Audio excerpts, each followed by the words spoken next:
Hello and नमस्कार दोस्तों, कैसे हैं आप सभी। आई होप आप सभी बढ़िया होंगे और बढ़िया तरीके से अपने एग्जाम का प्रिपरेशन कर रहे होंगे। First of all most welcome to the heights guys. Today we will discuss about modern Indian history. आज के इस लेक्चर में हम आधुनिक भारतीय इतिहास को डिस्कस करने वाले हैं। आधुनिक भारतीय इतिहास के अंतर्गत आज के इस लेक्चर का टॉपिक होने वाला है मुख्य रूप से यूरोपीय कंपनियों का भारत में आगमन। किस तरीके से यूरोपीय कंपनियां भारत में आई और यहाँ पे स्थापित हुई, इसके बारे में आज के इस लेक्चर में हम विस्तृत रूप से डिस्कस करने वाले हैं। उससे पहले थोड़ी सी चर्चा आधुनिक भारतीय इतिहास के बारे में कर ली जाए। तो आधुनिक भारतीय इतिहास का समय जब चालू होता है भारत में, उस समय कई परिवर्तन आते हैं, कई बदलाव देखने को हमें मिलेंगे। जैसे कि राजनीतिक क्षेत्र में बदलाव देखने को मिलेगा, धार्मिक क्षेत्र में, आर्थिक क्षेत्र में, साथ ही साथ सामाजिक क्षेत्र में तो बहुत ज्यादा बदलाव देखने को हमें मिलता है। कब? आधुनिक भारतीय इतिहास के समय में। इसीलिए आधुनिक भारतीय इतिहास के इस काल को राजनीतिक, सामाजिक, आर्थिक और धार्मिक परिवर्तन का समय भी कहा जाता है। इन सभी क्षेत्रों के परिवर्तन का काल भी कहा जाता है। साथ ही साथ आधुनिक भारतीय इतिहास को संघर्षों का दौर भी कहा जाता है। संघर्षों का दौर क्यों कहा जाता है दोस्तों? तो आप सभी को पता ही होगा, इस समय पर ब्रिटिश शासन हमारे भारत में लागू होने वाला है। उसके बाद में कई संघर्ष होंगे, कई क्रांतियां होंगी, आंदोलन होंगे, भारत को स्वतंत्र करवाया जाएगा। ये सारी संघर्षों की कहानी हम आधुनिक भारतीय इतिहास में पढ़ते हैं। इसीलिए आधुनिक भारतीय इतिहास को संघर्षों का दौर भी कहा जाता है। तो ये दोनों मुख्य पॉइंट है, आप नोट डाउन करेंगे इसे भी इंट्रो के रूप में, ठीक है, आधुनिक भारतीय इतिहास में। अब दोस्तों हम टॉपिक पे आते हैं। टॉपिक है हमारा यूरोपीय कंपनियों का भारत में आगमन। आई होप आपने नोट डाउन कर लिया होगा, हेडिंग डाल लिया होगा अपने नोट्स में। तो दोस्तों इस टॉपिक को डिस्कस करने से पहले हम थोड़ा सा देख लेते हैं कि जब भारत में मध्यकाल चल रहा था, मध्यकालीन इतिहास चल रहा था भारत में, उस समय यूरोप में क्या सिचुएशंस थी, ताकि दोनों कंडीशंस को एक साथ लिंक किया जा सके और रीजन पता किया जा सके कि क्यों यूरोपीय कंपनियों को भारत में आने की जरूरत पड़ी थी, वो भी समुद्री मार्ग से, और क्यों यहाँ पर इन्होंने अपनी कंपनियां स्थापित की थी। ये सारे कारणों को हमें आज जानना है और पढ़ना है। ये काफी इंपॉर्टेंट है क्योंकि यहाँ से निश्चित रूप से क्वेश्चन पूछे जाएंगे। अब दोस्तों मैं क्वेश्चन पे आ गई हूँ, तो आपको एक चीज बता दूं कि भारतीय इतिहास के जो तीनों सेक्शंस है, प्राचीन भारतीय इतिहास, मध्यकालीन भारतीय इतिहास और आधुनिक भारतीय इतिहास, तीनों ही बहुत इंपॉर्टेंट है। तीनों से क्वेश्चन पूछे जाते हैं, लेकिन उनमें सबसे ज्यादा इंपॉर्टेंट है आधुनिक भारतीय इतिहास। यहाँ से निश्चित रूप से क्वेश्चन पूछे जाते हैं। यदि आपके सिलेबस में इतिहास है तो आपने देखा ही होगा, प्रीवियस ईयर के पेपर उठाकर देखना, आधुनिक भारतीय इतिहास से निश्चित रूप से क्वेश्चन पूछा ही गया होगा। इसलिए काफी इंपॉर्टेंट हो जाता है, काफी महत्वपूर्ण हो जाता है। तो दोस्तों यहाँ पे हम सबसे पहले डिस्कस करते हैं सिचुएशंस के बारे में, स्थिति के बारे में, कि जब मध्यकालीन भारतीय इतिहास चल रहा था भारत में तो यूरोप में क्या सिचुएशन थी। उसके बाद में मध्यकालीन भारतीय इतिहास जब समाप्त होता है तो यूरोप के कंपनियां भारत क्यों आती है, इस रीजन को भी जानेंगे। तो हेडिंग डाल ही लिया होगा आप लोगों ने। अब थोड़ा स्थितियों को डिस्कस कर लेते हैं। भारत, और हर एक पॉइंट आप नोट डाउन करेंगे दोस्तों ना, ये चाहे हम यहाँ कंपैरिजन करें, इसे भी आप लिखेंगे ताकि आपको चीजें समझने में इजी रहे। जब नोट्स बन जाए तो आप उसका रिवीजन करें, उसे लर्न करें, तो आपको चीजें अच्छे से समझ में आ जाए, माइंडसेट में आपके क्या हो जाए, माइंड में आपके एक स्टोरी छप जाए, तो चीजों को याद करना बेहतर होता है और अच्छे से याद होती है। जैसे एक मूवी चलती है ना, उसके मूवी की तरीके से ही आप इस स्टोरी को देखेंगे और याद करेंगे। भारत और यूरोप। अब भारत में दोस्तों चल रहा है समय मध्यकालीन, मध्यकालीन भारत का, मध्यकालीन भारत। जब भारत में मध्यकालीन समय चल रहा होता है, उस समय यूरोप में यूरोप का आधुनिक काल चल रहा होता है। यूरोप का आधुनिक काल, ठीक है, मतलब यूरोप थोड़ा सा मॉडर्नाइज हो गया था, मॉडर्न एरा में आ चुका था यूरोप। जब भारत में क्या चल रहा था, भारत में मिडाइवल एरा जब चल रहा था, जब भारत यूरोप में मॉडर्न एरा चालू हो गया था, आधुनिक काल। मध्यकालीन भारत में हम देखते हैं मुगल साम्राज्य रहता है। भारत में जो साम्राज्य स्थापित रहता है वो कौन सा रहता है? मुगल साम्राज्य। और जब मुगल साम्राज्य के शासक भारत पे शासन कर रहे होते हैं, उस समय यूरोप में क्या चल रहा होता है? तो यूरोप में पुनर्जागरण अपने विस्तृत रूप को पूर्ण कर चुका होता है, कंप्लीट हो चुका होता है, ठीक है। पुनर्जागरण की जो व्यवस्था है ये क्या हो जाती है? कंप्लीट यहाँ पे हो जाती है। तो पुनर्जागरण इस समय यूरोप में, यहाँ पे मुगल साम्राज्य का शासन चल रहा है भारत में, उस समय यूरोप में आधुनिक काल चल रहा है और आधुनिक काल में भी पुनर्जागरण अपने विस्तृत रूप को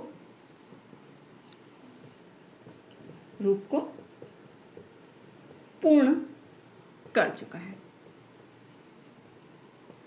ठीक है। और चूंकि पुनर्जागरण पूर्ण हो चुका है, सभी लोगों को नॉलेज भी काफी आ गया और इस क्रम में यूरोप में भौगोलिक खोजों की शुरुआत हो जाती है। ठीक है, पुनर्जागरण जब पूर्ण हो चुका होता है तो इस समय यूरोप में भौगोलिक खोजों का प्रादुर्भाव होता है।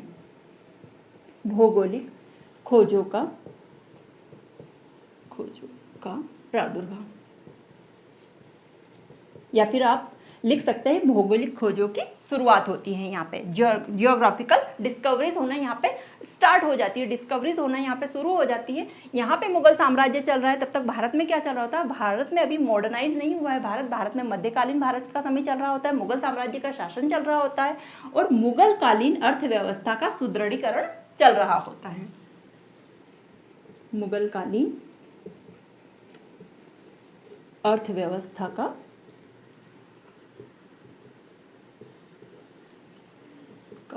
सुदृढ़ीकरण।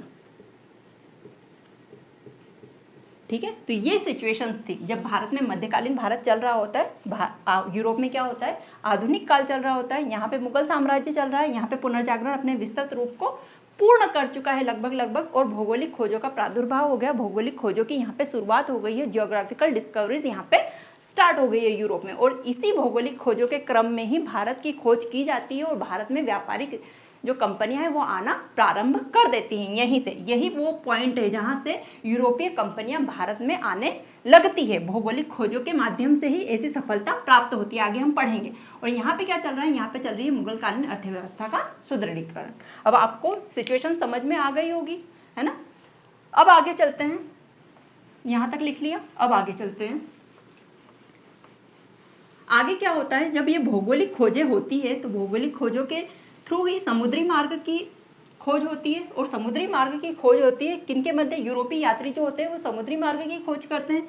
ये सारी चीजें छोटे छोटे फैक्ट है, या आपको मैक्सिमम लोगों को ये सारी चीजें पता भी होगी। यूरोप और भारत, है ना? अब भौगोलिक खोजों की शुरुआत होती है जब यूरोप में, तो यूरोप में यूरोपीय यात्रियों के द्वारा क्या होता है? समुद्री मार्गों की खोज होती है। अब समुद्री मार्गों की खोज हुई है तो भारत तक पहुंचे ये यात्री, और भारत में क्या करा? इन्होंने व्यापारिक संबंध स्थापित करना चाहा, भारत से व्यापारिक संबंध, वो भी कैसे? समुद्री मार्ग से, समुद्री मार्ग से। ठीक है, आगे चीजें समझ में। जब भौगोलिक खोजों की शुरुआत होने लगी यूरोप में, तो यूरोपीय यात्रियों के द्वारा समुद्री मार्ग की खोज की गई और समुद्री मार्ग के माध्यम से वे भारत पहुंचते हैं और भारत के साथ में व्यापारिक संबंध स्थापित करते हैं। और यहाँ से कंपनियां भारत में आना प्रारंभ होती है यूरोप से। ठीक है, यहाँ से शुरुआत होती है समुद्री मार्ग के थ्रू। अब दोस्तों ऐसा नहीं है कि आधुनिक भारतीय इतिहास जब प्रारंभ हुआ था तब ही यूरोप और भारत के मध्य व्यापारिक संबंध स्थापित हुए थे, ये डेवलप्ड हुए थे, ये रिलेशन बने थे, जो व्यापारिक संबंध है ये स्थापित हुए थे आधुनिक भारतीय इतिहास के समय। ऐसा नहीं है, प्राचीन समय से यूरोप और भारत के मध्य व्यापार होता आ रहा है और व्यापारिक संबंध स्थापित थे। कब से? प्राचीन भारतीय इतिहास के समय से। तो हम उन चीजों को थोड़ा सा देखते हैं, फिर यहां पर वापस से आते हैं। तो मैंने क्या बताया आपको? मैंने कहा प्राचीन भारतीय समय से ही यूरोप और भारत के मध्य व्यापारिक संबंध स्थापित थे। कब से? प्राचीन समय से। तो फिर ये इतनी बड़ी बात क्यों हो रही है कि भौगोलिक खोजें हुई, उसके बाद में भारत के साथ में व्यापार करने के लिए कंपनियां आई, ये इतनी बड़ी बात क्यों है? अब समझ में आपको आ जाएगा। तो प्राचीन समय से क्या थे? व्यापारिक संबंध। व्यापारिक संबंध किनके मध्य व्यापारिक संबंध थे? तो भारत और यूरोप के मध्य, भारत एवं यूरोपीय देशों के मध्य। आगे समझ में? अब दोस्तों क्या होता है, सारी चीजें अच्छे से चल रही होती है, भारत और यूरोप के व्यापारिक संबंध भी अच्छे से एस्टेब्लिश हो जाते हैं, अच्छे से चलते हैं। और ये संबंध जो स्थापित होते हैं, ये जो मार्ग होता है कि जहाँ पे चीजों का आयात निर्यात किया जाता है, वो मार्ग कैसा होता है? वो मार्ग होता है स्थल मार्ग। ये मेन पॉइंट है। अभी हमने थोड़ी देर पहले जो भौगोलिक खोजों की बात की तो हमने समुद्री मार्ग की बात की, लेकिन उससे पहले जो व्यापार होता था भारत और यूरोप के मध्य, वो व्यापार स्थल मार्ग से होता था। ये मेन पॉइंट है, मेन की है।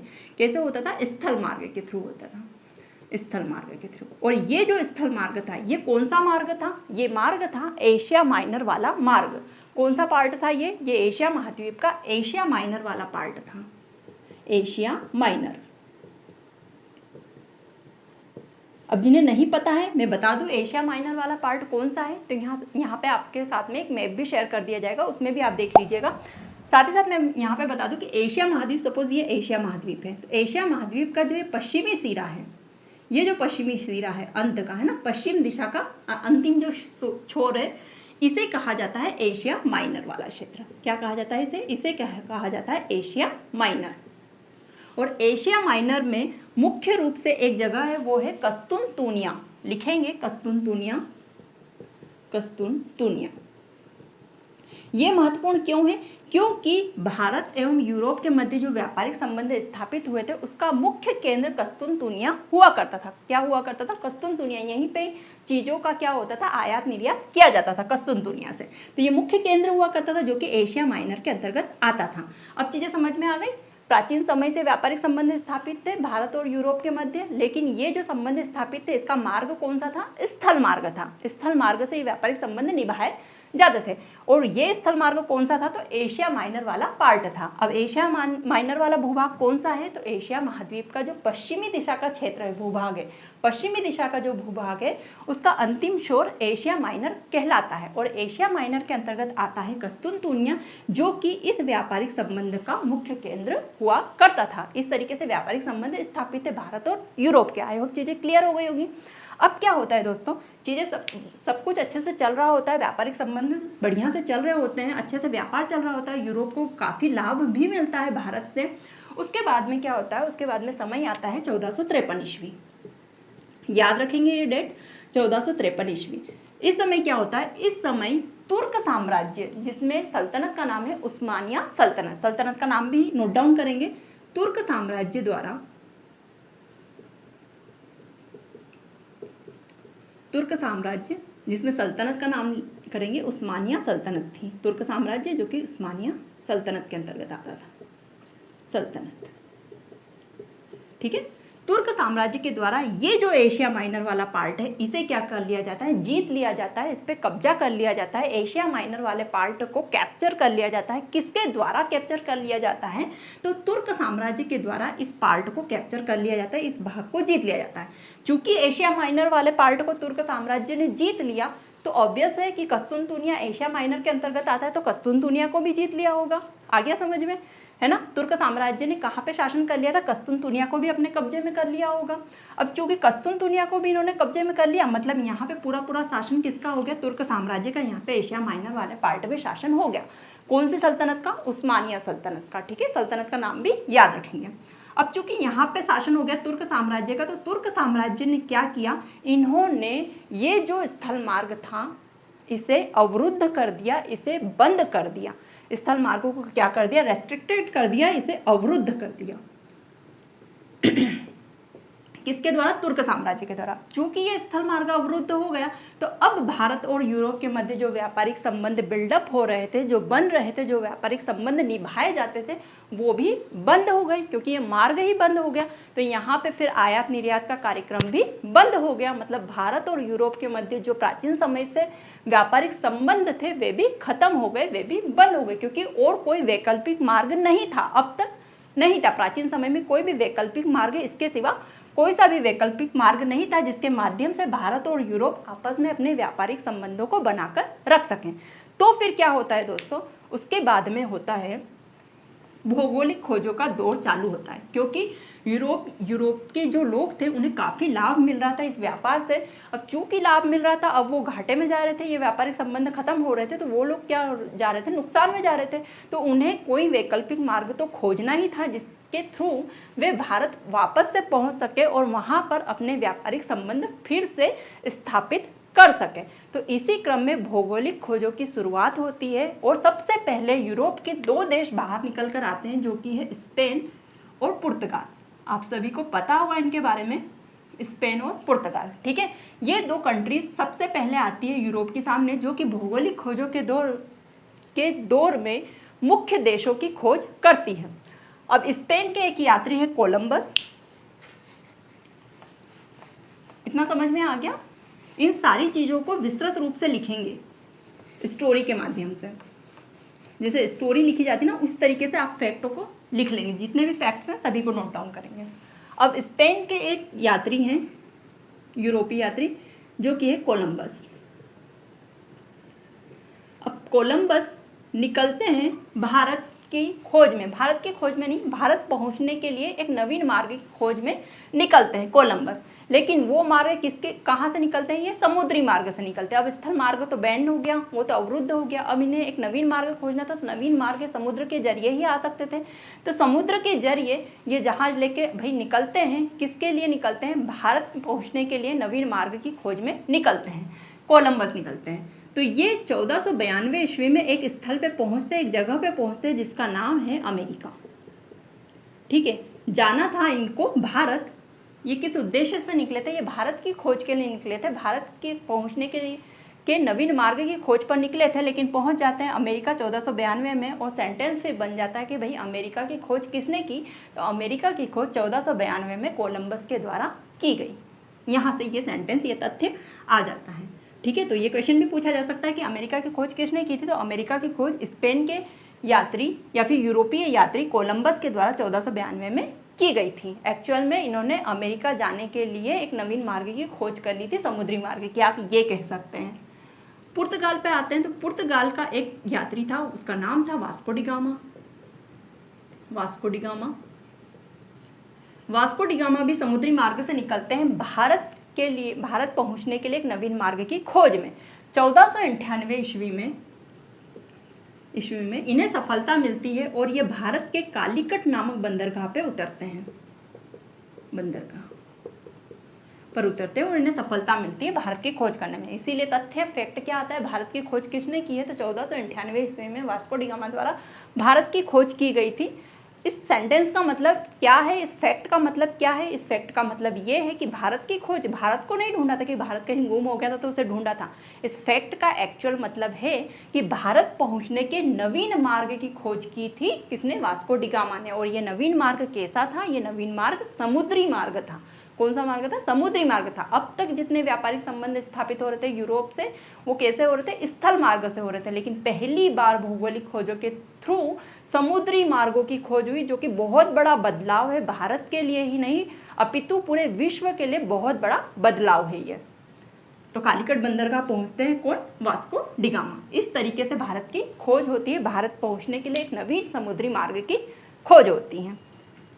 चलिए, ये सारी चीजें समझ में आ गई हैं। अब यहाँ से अब ये जो लोग हैं, ये कंपनियां लेके आते हैं भारत में, वहाँ स्थापित करते हैं अपनी कंपनियों को, और फिर व्यापारिक संबंध स्थापित, पुनः व्यापारिक संबंध स्थापित करते हैं भारत के साथ में। अब चूंकि पुर्तगाल आते हैं तो अब रास्ता तो मिल ही गया था, समुद्री मार्ग तो सबको पता चल ही गया था। तो धीरे धीरे डच भी आते हैं, धीरे धीरे ब्रिटिश भी आते हैं, धीरे धीरे फ्रांसीसी भी आते हैं, स्वीडन से भी लोग आते हैं, डेनिश से भी लोग आते हैं और अपनी कंपनियां स्थापित करते हैं भारत में। तो यही जो कंपनियां, जो यूरोपीय कंपनियां थी, इनका भारत में आगमन कब हुआ, इससे संबंधित एग्जाम में क्वेश्चन पूछे जाते हैं। तो अब आप टेबल बनाएंगे, हेडिंग डालेंगे यूरोपीय कंपनियों का भारत में आगमन, लिखेंगे यूरोपीय कंपनियों का भारत में आगमन।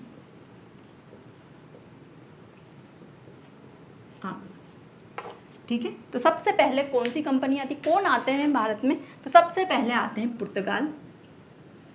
हमने देखा ही वास्को डी गामा ने भारत का नवीन मार्ग खोजा था, समुद्री मार्ग जो था, तो पुर्तगाल से आते हैं।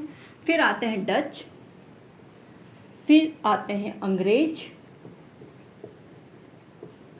ठीक है, इंग्लैंड से, और फ्रांसीसी। अब ये मुख्य थे, इसीलिए मैंने यहाँ पे बता दिया। इनके अलावा स्वीडन से भी आते हैं और इनके अलावा डेनिश से भी लोग आते हैं यहाँ पे व्यापार के संबंध में। पुर्तगाली कब आते हैं? 1498 ईस्वी में।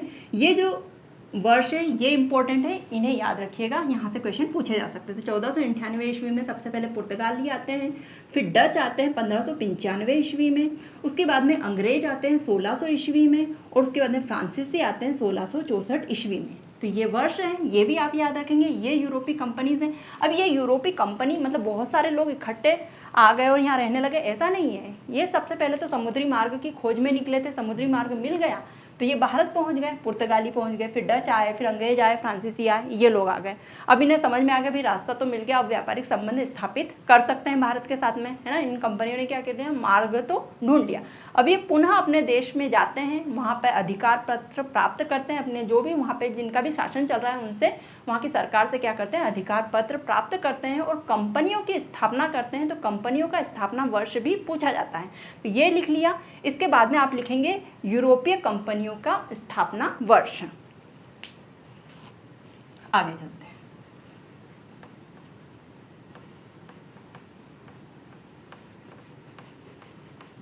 आगे एक और टेबल बनाएंगे और लिखेंगे यूरोपीय कंपनियों का स्थापना वर्ष ना। डिफरेंस को समझना, चीजें क्या हैं। पहले तो यूरोपीय कंपनियां कब आई थी वो हमने साल देखे।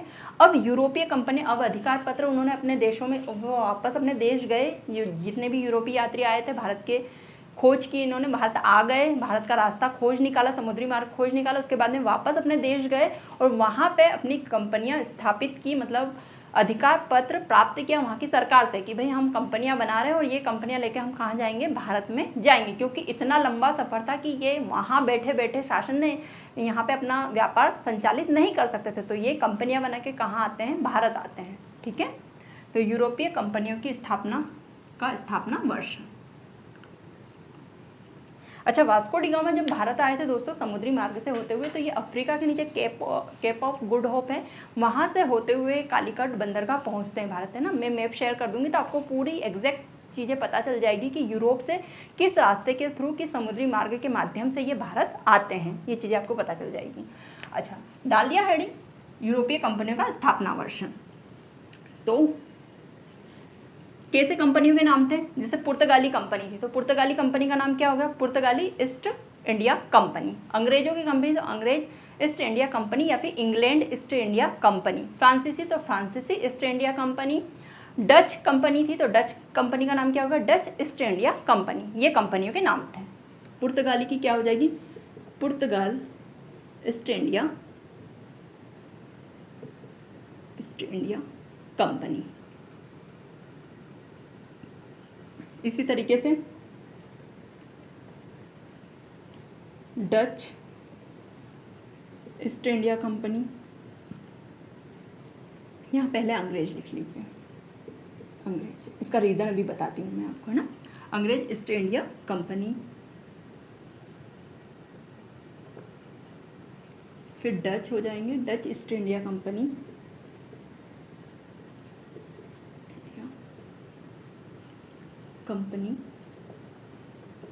इसके बाद में फ्रांसीसी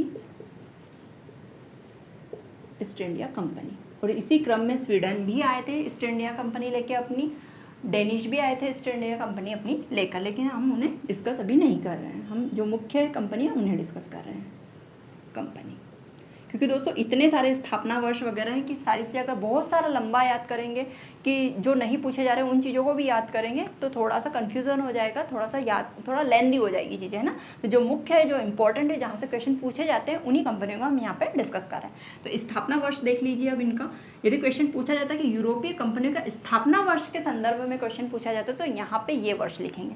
पुर्तगाल ईस्ट इंडिया कंपनी, तो इसका स्थापना वर्ष 1498 ईस्वी ही है। जब भारतीय पहुंचे थे तभी वो तत्काल जाते हैं अपने देशों में, वहां से अधिकार पत्र प्राप्त करते हैं और अपनी कंपनी को स्थापित कर लेते हैं। तो इनका स्थापना वर्ष 1498। अंग्रेज ईस्ट इंडिया कंपनी, अंग्रेज कब आए थे भारत, तो अंग्रेज आए थे 1600 ईस्वी में, और 1600 ईस्वी में ही ये अपनी कंपनी को भी स्थापित कर लेते हैं वहां से अधिकार पत्र लेकर। ठीक है, अपने देश से अधिकार पत्र प्राप्त करके कंपनी स्थापित कर लेते हैं 1600 में।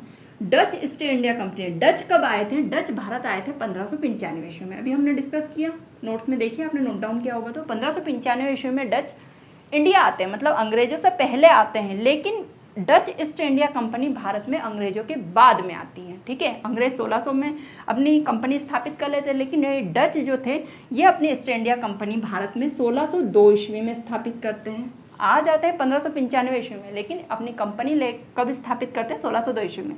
एक्चुअल में हुआ ये था, ये क्यों बदलाव हुआ यहाँ पे, डच इतना लेट क्यों हो गए, तो इसलिए लेट हो गए क्योंकि डच जो लोग थे, इनका जो इंटरेस्ट था ये थोड़ा दक्षिण पूर्वी देश जैसे इंडोनेशिया वगैरह यहाँ पे ज़्यादा हो गया था। तो पहले वो वहाँ गए, उसके बाद में भारत के लिए इन्होंने कंपनी स्थापित की, इसीलिए ये यहाँ पे अंग्रेजों के बाद में हो गए, लेट हो गए थोड़ा सा, है ना। फ्रांसीसी ईस्ट इंडिया कंपनी, तो फ्रांसीसी ईस्ट इंडिया कंपनी, फ्रांसीसी कब आए थे, 1664 ईस्वी में आए थे और 1664 ईस्वी में ही ये ईस्ट इंडिया कंपनी अपनी स्थापित कर लेते। तो ये बहुत ज़्यादा डिफरेंस नहीं है, केवल यहाँ डच ईस्ट इंडिया कंपनी में थोड़ा सा अंतर है, बाकी एज इट इज चीज़ें हैं तो याद हो जाएगी इजीली। तो ये हमने बात कर ली दोस्तों यूरोपीय कंपनी की स्थापना वर्ष के बारे में। पुर्तगाल ईस्ट इंडिया कंपनी 1498 ईस्वी में, अंग्रेज ईस्ट इंडिया कंपनी आ गई 1600 में, डच ईस्ट इंडिया कंपनी 1602 में, फ्रांसीसी ईस्ट इंडिया कंपनी 1664 में। एज इट इज स्थापना वर्ष हैं, केवल डच में थोड़ा सा अंतर है, डच 1595 में आते हैं और 1602 ईस्वी में ये अपनी कंपनी को स्थापित कर लेते हैं। तो इस चीज़ को आप याद रखेंगे। अब दोस्तों भारत आ गए ये कंपनी लेके ना, भारत आने वाले अपनी कंपनी की स्थापना तो कर दी इन्होंने। अब भारत में इनको व्यापार करना है तो मतलब भारत आना है इनको, भारत आना है तो भारत में रहना भी पड़ेगा ना, कहीं तो इन्हें स्थान चाहिए कि वहाँ पे ये अपने व्यापार को स्थापित कर सके और सुचारू रूप से इसे संचालित भी कर सके। अब इनको स्थान चाहिए तो उस स्थान पे ये क्या करेंगे, ये व्यापारिक फैक्ट्रियों की स्थापना करेंगे, व्यापारिक कोठियों की स्थापना करेंगे। क्वेश्चन ये भी पूछा जा सकता है कि फलानी कंपनी ने कब भारत में प्रथम व्यापारिक कोठी की स्थापना की थी या प्रथम व्यापारिक फैक्ट्री की स्थापना की थी। मोस्ट इंपॉर्टेंट क्वेश्चन से यहाँ से पूछे जाते हैं, तो अब उन्हें डिस्कस कर लेते हैं कि प्रथम व्यापारिक कोठियों की स्थापना कब की थी।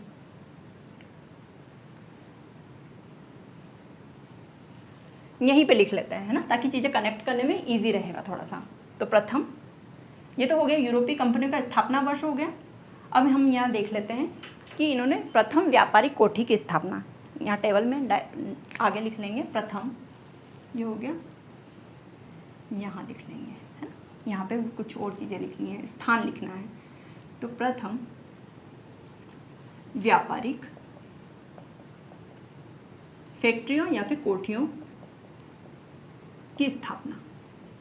क्या है कोठियां, समझ में आ गया होगा भाई। ये अपनी कंपनी को लेकर भारत आए, भारत में इन्हें एक स्थान चाहिए था जहाँ पे ये अपनी फैक्ट्री को खोल सके, जहाँ पे ये अपने व्यापार को खोल सके और अच्छे से वहाँ से संचालित अपने व्यापार को कर सके। तो वो जो फैक्ट्री जिस स्थान पे स्थापित की गई थी उस फैक्ट्री को कोठी कहा गया है ना, भारत आए तो।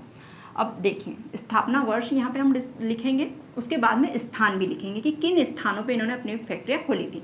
सबसे पहले बात करते हैं पुर्तगाल ईस्ट इंडिया कंपनी, जो कि स्थापित कब हुई थी, 1498 ईस्वी में। इन्होंने भारत में अपनी प्रथम व्यापारिक फैक्ट्री या प्रथम व्यापारिक कोठी कब स्थापित की थी, तो 5 वर्षों के बाद में स्थापित की थी, 1498 के बाद में 1503 ईस्वी में। 1503 ईस्वी में इन्होंने सबसे पहले भारत में प्रथम व्यापारिक कोठियों की स्थापना की थी, 1503 ईस्वी में। ठीक है, इतना समय क्यों लग गया दोस्तों। अब देखिए वर्ष भी बहुत सारे हो गए तो आप याद रखेंगे 5 वर्षों का अंतर है यहाँ पे, 5 वर्ष बाद की है, ठीक है, ताकि आपको याद रहेगी। 1498 उसके 5 वर्ष बाद में इन्होंने प्रथम कोठी की स्थापना की थी। अब इतना समय क्यों लग गया, क्योंकि भाई यहाँ पर भी तो मुगल साम्राज्य का शासन चल रहा है, यहाँ पे भी तो शासक है, यहाँ से भी तो अप्रूवल लेना पड़ेगा ना, तभी तो फैक्ट्री की स्थापना कर सकेंगे, एवं ही थोड़ी ना आके स्थापित कर देंगे। तो इन्होंने क्या किया, अनुमोदन करवाया भाई अपनी कंपनी का, और फिर यहाँ पे 1503 ईस्वी में प्रथम व्यापारिक कोठी की स्थापना हुई। किसकी, पुर्तगाल ईस्ट इंडिया कंपनी की। क्वेश्चन कई बार पूछा गया है, तो स्थापना वर्ष भी याद रखेंगे। कैसे याद रखेंगे, डिफरेंस याद रखेंगे भाई। 1498 ईस्वी में कंपनी स्थापित की थी और उसके 5 वर्ष के बाद में प्रथम व्यापारिक फैक्ट्री स्थापित की। अंग्रेज ईस्ट इंडिया कंपनी की बात करते हैं तो 1600 ईस्वी में इन्होंने अपनी कंपनी की स्थापना की और प्रथम व्यापारिक कोठी की स्थापना भारत में कब की इन्होंने, तो इन्होंने 1608 ईस्वी में की और एक की 1611 ईस्वी में। ठीक है, अब 2 है, इसे समझने की कोशिश करते हैं।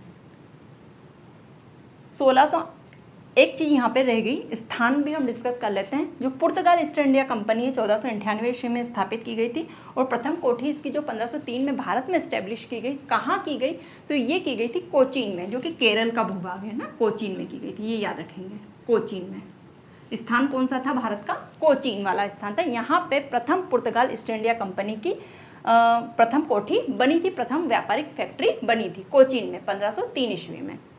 आगे समझ में, आगे चलते हैं। यहाँ पे 2 ईयर हैं, कौन कौन से, 1608 और 1611। तो दोस्तों होता क्या है, अंग्रेज जब भारत आते हैं तो ये अनुमोदन करवाते हैं अपनी कंपनी का, अप्रूवल कर लेते हैं मुगल शासन से। तो 1608 ईस्वी में सूरत के लिए, 1608 ईस्वी में सूरत में ये फैक्ट्री खोलने वाले थे। कहाँ पे, सूरत में ये फैक्ट्री खोलने वाले थे, यहाँ के लिए अनुमोदन करवाते हैं। लेकिन क्या होता है दोस्तों, यहाँ पे मुगल शासक, मुगल साम्राज्य जो है या मुगल सरकार जो थी, उनके और अंग्रेज ईस्ट इंडिया कंपनी के मध्य थोड़ा सा कुछ मैटर हो जाता है, थोड़ा सा कुछ विवाद हो जाता है। विवाद होने के कारण क्या होता है, ये जो सूरत, यहाँ पे सूरत में फैक्ट्री बन रही थी, इनकी व्यापारिक फैक्ट्री बन रही थी, किनकी, अंग्रेज ईस्ट इंडिया कंपनी की, ये इस फैक्ट्री का काम क्या कर दिया जाता है, रोक दिया जाता है। ठीक है, यहाँ पे काम रुक जाता है। तो प्रथम कोठी तो यहाँ पे स्थापित करनी थी सूरत में, लेकिन ये काम क्या हो जाता है, रुक जाता है, बंद हो जाता है। फिर 1611 ईस्वी में एक और अनुमोदन क्लियर होता है, एक और अप्रूवल मिलता है इनको, कहाँ पे फैक्ट्री स्थापित करने के लिए, मसूलीपट्टनम में। मसूलीपट्टनम, अभी नाम लिख लीजिए, इन स्थानों को भी हम डिस्कस कर लेंगे, ये कहाँ पे हैं भारत में, है ना, इनको भी डिस्कस कर लेंगे, अभी आप नाम लिख लीजिए बस। मसूलीपट्टनम में 1611 ईस्वी में इनका जो अप्रूवल है वो पास होता है प्रथम व्यापारिक फैक्ट्री स्थापित करने का, कहाँ के लिए, मसूलीपट्टनम के लिए।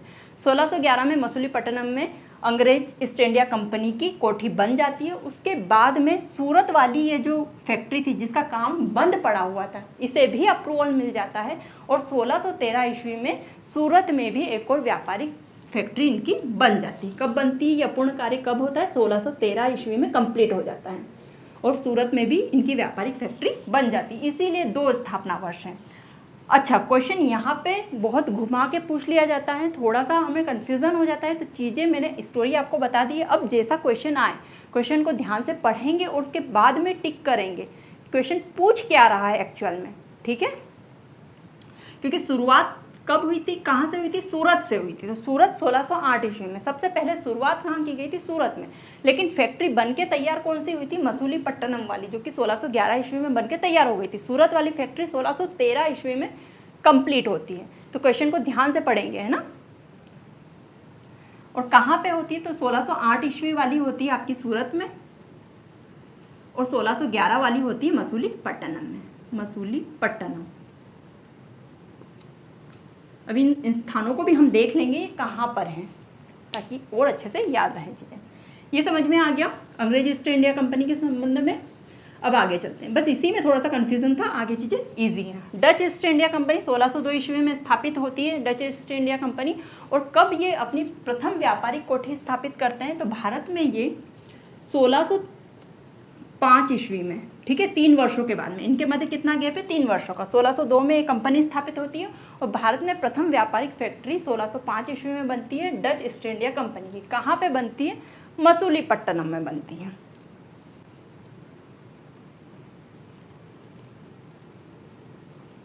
मसूलीपट्टनम। उसके बाद में आती है फ्रांसीसी ईस्ट इंडिया कंपनी, जो कि 1664 ईस्वी में स्थापित की गई थी। इनकी प्रथम व्यापारिक फैक्ट्री कब बनती है, तो इनकी प्रथम व्यापारिक फैक्ट्री बनती है 1668 ईस्वी में। कहाँ बनती है, तो सूरत में बनती है। ठीक है, किस स्थान पे बनती है, सूरत में बनती है। तो ये चीजें थी, ये थे स्थापना वर्ष की। इन कंपनियों की स्थापना वर्ष क्या है, ये है प्रथम व्यापारिक कोठियां इन्होंने भारत में कब कब स्थापित की थी, उसके वर्ष हैं, ये भी काफी इंपॉर्टेंट है। और स्थान तो अति महत्वपूर्ण है, यहाँ से क्वेश्चन पूछे जाते हैं। स्थान, पुर्तगाली ईस्ट इंडिया कंपनी ने सबसे पहली व्यापारिक कोठी कहाँ पे स्थापित की थी भारत में, तो हमें पता होना चाहिए, कोचीन में स्थापित की थी। अंग्रेज ईस्ट इंडिया कंपनी कब स्थापित हुई थी, 1608 ईस्वी में। कौन सी व्यापारिक फैक्ट्री अंग्रेज ईस्ट इंडिया कंपनी ने कहाँ ने लगाई थी, तो हमें पता होना चाहिए, सूरत में थी। 1611 ईस्वी में मसूलीपट्टनम में स्थापित की थी। डच ईस्ट इंडिया कंपनी सबसे पहले व्यापारिक कोठी कहाँ पे बनाती है भारत में, तो मसूलीपट्टनम में बनाती है। फ्रांसीसी ईस्ट इंडिया कंपनी कहाँ पे सबसे पहले व्यापारिक कोठी बनाती है, तो सूरत में बनाती है। इनके स्थापना वर्ष भी इम्पोर्टेंट है, और कंपनी के स्थापना वर्ष भी इम्पोर्टेंट है। साथ ही साथ कंपनी कब भारत पहली बार आई थी, ये भी काफ़ी इंपॉर्टेंट है। तो तीनों टेबल्स काफ़ी इंपॉर्टेंट है, ये वाला टेबल भी इंपॉर्टेंट है, इससे पहले बनाया वो भी महत्वपूर्ण है, और यहाँ से भी क्वेश्चन पूछे जाते हैं, बहुत महत्वपूर्ण है ये वाली टेबल भी। तो अच्छे से नोट डाउन कर लेंगे। मैंने यहाँ पे थोड़ा हौच पौच कर दिया, आप इसे नीचे भी नोट डाउन कर सकते हैं आपके नोट्स में। तो दोस्तों, ये हमने डिस्कस किया यूरोपीय कंपनियों का आगमन भारत में किस तरीके से हुआ था। अब ये कंपनियां यहाँ पे आ गई है और यहाँ पे सुचारू रूप से अपने व्यापार का संचालन करती हैं। अब आगे चीज़ें कैसे स्टेब्लिश होती है, कैसे पुर्तगाली ईस्ट इंडिया कंपनी अपने व्यापार को यहाँ पे संचालित करती है, किस तरीके से अंग्रेज ईस्ट इंडिया कंपनी यहाँ पे व्यापार संचालित करते हैं, किस तरीके से डच ईस्ट इंडिया कंपनी व्यापार संचालित करते हैं, किस तरीके से फ्रांसीसी ईस्ट इंडिया कंपनी व्यापार को संचालित करते हैं। उसके बाद में क्या ऐसा होता है, कौन सा ऐसा रीज़न होता है कि अंग्रेज ईस्ट इंडिया कंपनी उभर कर बाहर आ जाती है और ये पूरे भारत में शासन करने में सक्षम हो जाती है। इन सभी चीज़ों को हम आधुनिक भारतीय इतिहास में डिस्कस करने वाले हैं, तो काफ़ी इंपॉर्टेंट होने वाले हैं लेक्चर्स आधुनिक भारतीय इतिहास के, और इंटरेस्टिंग भी होने वाले हैं, बहुत अच्छे तरीके से समझ में भी चीज़ें आएगी। अब लेक्चर को यहीं पे वाइंड अप करते हैं। लेक्चर देखने के लिए थैंक यू सो मच। यदि लेक्चर अच्छा लगा हो, अच्छे से समझ में आया हो, आपने अच्छे से नोट डाउन कर लिया हो, तो लेक्चर को लाइक जरूर कीजिएगा, वीडियो को लाइक जरूर कीजिएगा, और चैनल पर यदि नए आए हैं तो चैनल को सब्सक्राइब जरूर से कीजिएगा। मिलते हैं नेक्स्ट लेक्चर में, तब तक के लिए thank you so much and bye bye.